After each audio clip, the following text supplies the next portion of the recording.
All right, so in this video, we're going to continue our talk with implicit derivatives, but now we're going to talk about higher order implicit derivatives. Before you can talk about a second order, third order, or whatever, you got to start with the first order. So the first thing we're going to do is take the implicit derivative with respect to x, so d dx. We'll have our 2x plus 2y followed by dy dx. You guys remember that's that chain rule. So we have to multiply that down, keep the inside the same, subtract 1, and then the derivative of the inside would be that dy dx. Now some of you might be asking, well, why didn't you need something dx on this guy? Well, because we're with respect to x, right? If I treat this as a chain rule and I multiply down, keep the inside the same, and subtract 1, my next step would be taking the derivative of x with respect to x, which would just be a 1. So no need to go that far into it.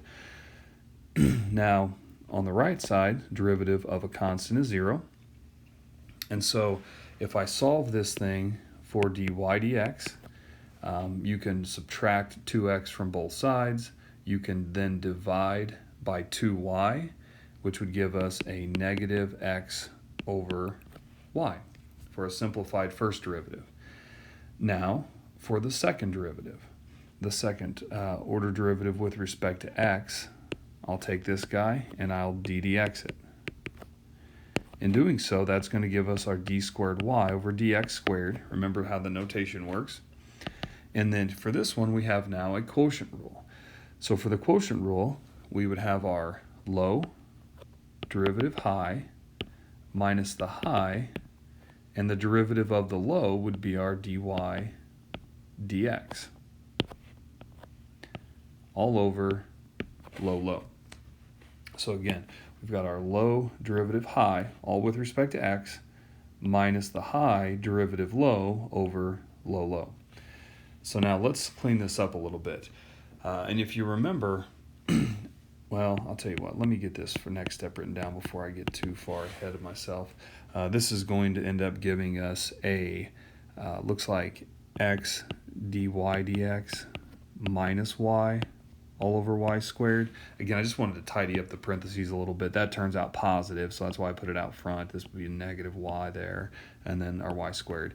And then if you remember, back in the very first example we worked for implicit differentiation, we were able to make a substitution. And that's what we can do here. If you'll notice, we know dy dx is equal to this guy. And you can't find a second order without a first order. So when these things exist in your higher order derivative, then you can always go backwards and make that substitution.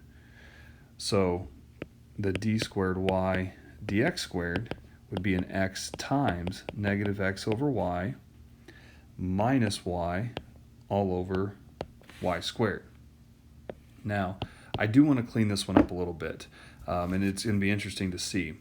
They don't all do this, but it's common to run into these types of problems, and something that you should know to be at least on the lookout for.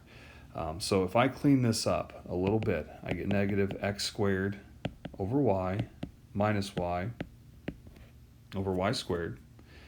And then when I take this now and I multiply top and bottom by y to get rid of the complex fraction, I'm going to end up with a negative x squared minus y squared over y cubed. And if I take a negative and I factor it out of the top, there's another substitution that we can see. We know that x squared plus y squared from the original is equal to 1. So in my final answer, I could give a negative 1 over y cubed as the second order simplified implicit derivative of the original function. Now again, I can't promise you that that substitution that I made going from there to there will happen all the time, but know that it's a possibility, and know that if you're getting a wrong answer, to look back to see if you can possibly make a different substitution to clean this thing up. So just something to keep in mind when working these higher order implicit derivatives.